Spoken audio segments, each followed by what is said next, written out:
guys, welcome back my channel. இன்னைக்கு நம்ம சேனல்ல ரொம்பவே ஈஸி அண்ட் டேஸ்டியான ஒரு சுண்டல் ரெசிபி, ரொம்ப ஹெல்த்தியும் கூட. வாங்க எப்படி பண்றதுன்னு பார்க்கலாம்.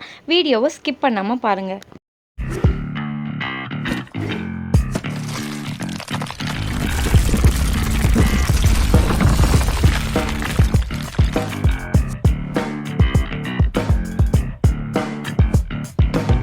இந்த ரெசிபி பண்ணுறதுக்கு முதல்ல நம்ம கடலையை வேச்சு எடுக்கணும். அதுக்கு நான் நைட்டு ஊற வச்ச கடலையை எடுத்திருக்கேன். இப்போ நான் காலையில் பிரேக்ஃபாஸ்ட்டுக்கு தான் இதை பண்ணுறேன். ஸோ இப்போ இது பண்ணிங்கன்னா கரெக்டாக இருக்கும்.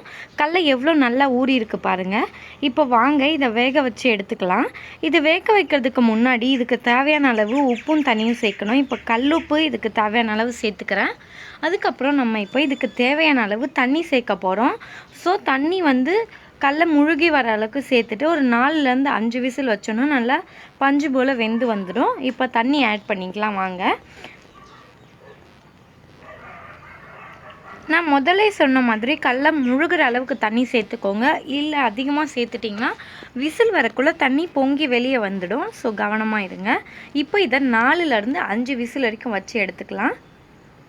இருக்கட்டும். இப்போ கடலை ரெடி ஆகிற இந்த கேப்பில் கொஞ்சம் கேரட், மாங்காய், தேங்காய் துருவி வச்சுருக்கேன்.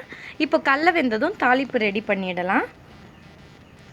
இப்போது கடலெல்லாம் வெந்து நான் அதை ஃபில்ட்ரு பண்ணி எடுத்திருக்கேன். இப்போ பாருங்கள் எவ்வளோ நல்லா சாஃப்டாக வெந்திருக்குன்னு. வாங்க இப்போ தாளிப்பு ரெடி பண்ணிடலாம். தாளிக்கிறதுக்கு நான் ஸ்டவ் ஆன் பண்ணி ஒரு கடாய் அடுப்பில் வச்சுருக்கேன். கடாய் ஹீட் ஆனதும் நம்ம கொஞ்சம் அதில் ஆயில் சேர்த்துக்கலாம். நீங்கள் எந்த ஆயில் ரெகுலராக யூஸ் பண்ணுறீங்களோ அதுவே ஆட் பண்ணிக்கலாம். ஸோ இப்போ எண்ணெய் காஞ்சதும் நம்ம இதில் கொஞ்சம் கடுகு உளுத்தம் பருப்பு ஆட் பண்ணிடலாம். கடுகு உளுத்தம் பருப்பு நல்லா பொரிஞ்சதும் கருவேப்பிலை கொஞ்சம் ஆட் பண்ணிக்கலாம். இப்போ நம்ம வச்சுருக்க கடலையை ஆட் பண்ணி ஒரு 2 நிமிஷம் போல் மிக்ஸ் பண்ணி விட்டுக்கலாம். இப்போது நல்லா இந்த மாதிரி கடலை வெந்ததும் நம்ம வச்சுருக்க தேங்காய், மாங்காய், கேரட்டை ஆட் பண்ணிக்கலாம் வாங்க. இப்போ நம்ம வச்சுருக்க மாங்காய், அப்புறம் நம்ம துருவி வச்சுருக்க கேரட், அப்புறம் நம்ம திருவி வச்சுருக்க தேங்காய், இது 3ஐயும் நல்லா ஆட் பண்ணி மிக்ஸ் பண்ணி எடுத்துக்கலாம். உங்களுக்கு காரம் பிடிக்கும்னா நீங்கள் மிளகாய் கூட ஆட் பண்ணிக்கலாம். ஸோ இப்போ நல்லா இந்த மாதிரி மிக்ஸ் ஆனதும் ஸ்டவ் ஆன் பண்ணிடலாம். இப்போ பாருங்கள் ரொம்பவே சூப்பராக ரெடி ஆகிடுச்சு.